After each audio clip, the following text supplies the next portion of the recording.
بسم اللہ الرحمن الرحیم۔ خواتین و حضرات السلام علیکم۔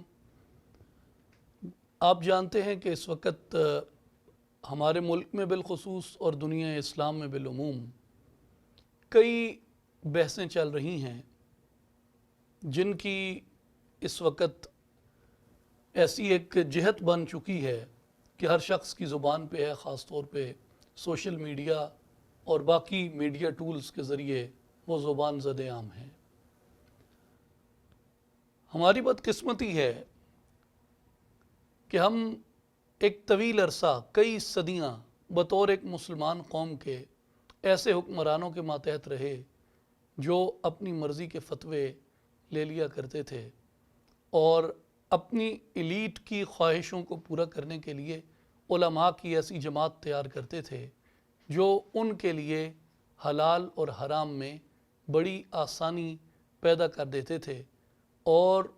ان کو اجتہاد کو بہانہ بنا کر مختلف سہولتیں فراہم کرتے رہتے تھے۔ جیسا کہ آپ اگر واقعہ کربلا کو دیکھیں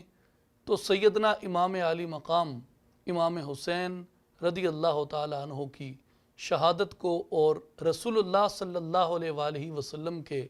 خانوادہ مبارک کی پاک باز بیبیوں کی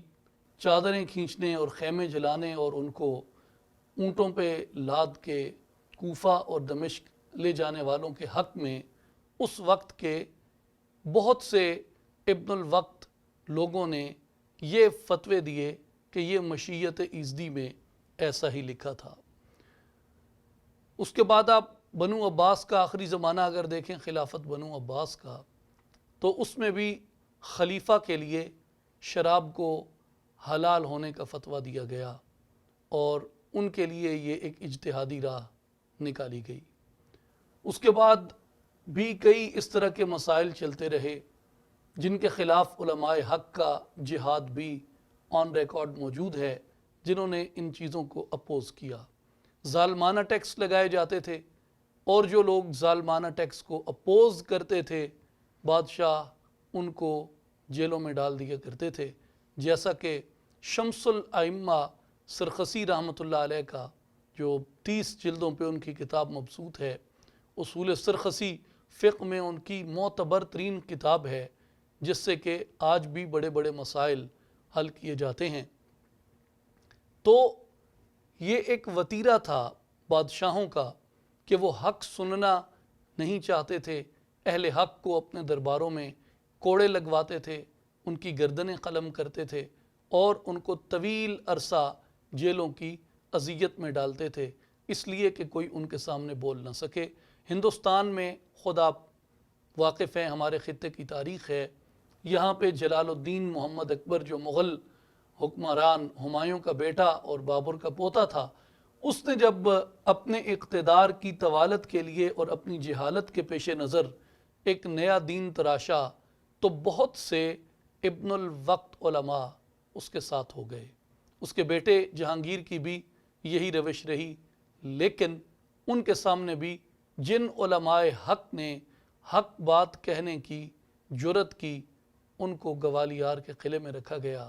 ان پہ تشدد کیا گیا، ان کو جیلوں میں ڈالا گیا۔ اور کہتے ہیں کہ نہ صرف دنیا اسلام میں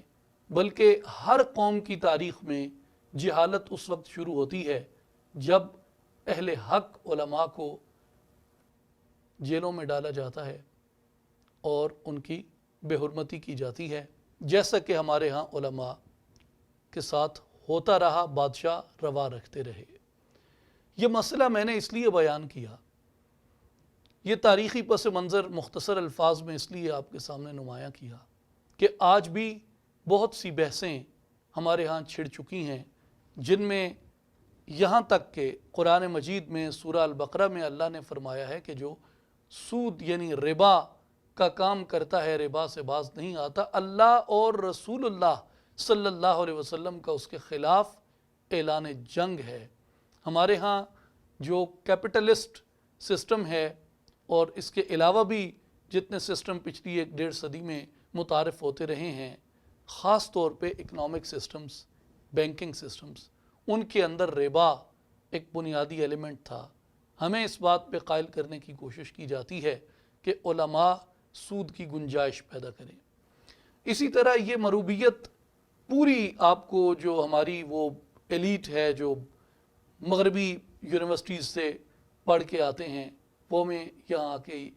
ان کی طاقت سے مروبیت کا یہی درس دیتے ہیں کہ آپ کے پاس ان چیزوں کو قبول کر لینے کے سوا کوئی چارہ نہیں ہے، اور ان کے پاس رہتی سہتی گھسی پٹی فلس فیک فضول ایک ہی دلیل ہے کہ ورنہ ہم ترقی کی رفتار میں دنیا سے بہت پیچھے رہ جائیں گے۔ اور اس کے ساتھ ساتھ یہ تو چلیں ایک اکنامک سسٹم کی بات ہے، ہماری بنیادی جو مورل ویلیوز ہیں جن کو قرآن نے اسٹرکٹلی ڈیفائن کیا ہے، ہمیں ان پہ بھی سمجھوتا کرنے کے لیے اکسایا جا رہا ہے، اور ہمیں اس کے لیے ذہنی طور پہ تیار کیا جا رہا ہے پچھلے ایک طویل عرصہ سے۔ اور خاص طور پہ اس سے پہلے بھی اس پہ ہم بات کر چکے ہیں کہ جو مختلف انٹرنیشنل آرگنائزیشنز کے گولز انہوں نے 2020 کے لیے سیٹ کیے ہیں اور اس 5 سال کے لیے سیٹ کیے ہیں، ان میں وہ ممالک جن میں ہومو سیکچویلٹی کو اور سیم سیکس میریجز کو ابھی تک لیجٹمیسی نہیں ملی، ان کی کوشش یہ ہے کہ وہاں پہ ان کو لیجٹمیسی دلوائی جائے۔ ایک بات بڑی واضح ہے کہ جتنے بھی انبیاء تھے ان انبیاء کے ذمے ایک کام تھا، اور وہ کام تھا وَمَا عَلَيْنَا إِلَّا الْبَلَاغُ الْمُبِينُ، کہ ان کے اوپر پیغام حق کو واضح، صحیح اور پورا آگے پہنچا دینا تھا۔ جنہوں نے اس پہ لبیک کہا، جنہوں نے اس کو مان لیا، جنہوں نے اس کی اطاعت کی، پیغام حق کی، قرآن کے نزدیک وہ کامیاب ہوئے، اور جنہوں نے جھٹلایا وہ سرکش قومیں تھیں جن کو اس دنیا میں بھی سزا ملی اور آخرت میں بھی اللہ تعالیٰ ان کے لیے دردناک عذاب کی وعید سناتے ہیں۔ کہ جس جگہ پہ میں بیٹھ کے آپ سے مخاطب ہوں، یہ میرے ارد گرد جو پڑھی کتابیں آپ کو نظر آ رہی ہیں، ہم ان کے ذریعے کسی چیز کو بزور بندوق مسلط نہیں کرتے، بلکہ ہماری جو ڈیوٹی ہے، ہمارے جو فریضہ ہے، وہ ہے بلاغ المبین، کہ حق بات صحیح پہنچا دی جائے۔ آج اس وقت مسلمان قوم کو اس بات کی ضرورت ہے کہ قرآن میں جھانکے، اور قرآن میں جن چیزوں کو حلال کیا گیا اور قرآن میں جن چیزوں کو حرام کیا گیا،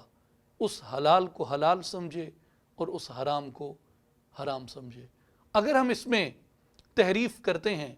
تو یاد رکھیں ہم ان قوموں والا کام کریں گے جنہوں نے اپنی کتابوں میں تحریف کی، اور قرآن نے ان قوموں کو ظالم کہا، ان کو گمراہ کہا۔ آج دیکھیے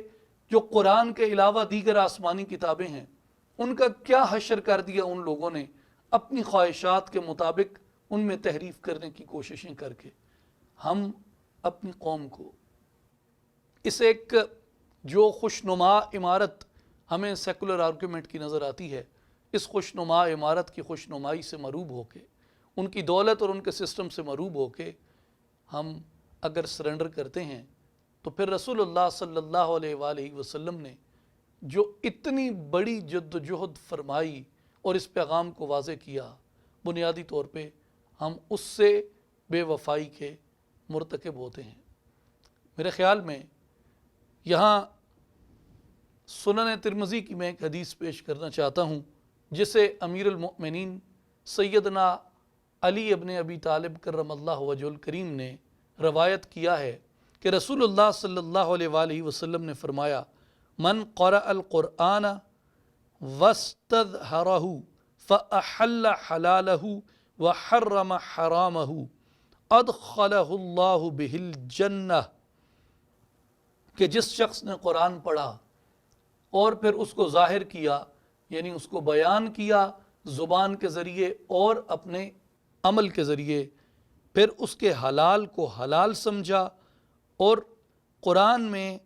جو چیزیں حلال ہیں ان کو حلال سمجھا، اور قرآن میں جن چیزوں کو حرام کہا گیا ان کو حرام سمجھا، اللہ تعالیٰ اسے جنت میں داخل کرے گا۔ صرف یہی نہیں بلکہ یہ بشارت بھی ارشاد فرمائی، وَشَفَّعَهُ فِي عَشَرَةٍ من اہل بیتہ کلہم قد وجبت لہ النار، اور اس کے خاندان سے ایسے 10 آدمیوں کے بارے میں اس کی شفاعت کو اللہ تعالیٰ قبول فرمائے گا جن پر جہنم واجب ہو چکی ہوگی۔ کون لوگ؟ وہ لوگ جو قرآن پہ عمل کرتے ہیں،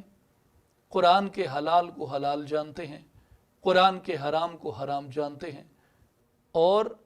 ان کے لیے اللہ نے جنت کا وعدہ فرمایا ہے، اور رسول اللہ صلی اللہ علیہ وسلم بشارت عطا فرماتے ہیں کہ اللہ تعالیٰ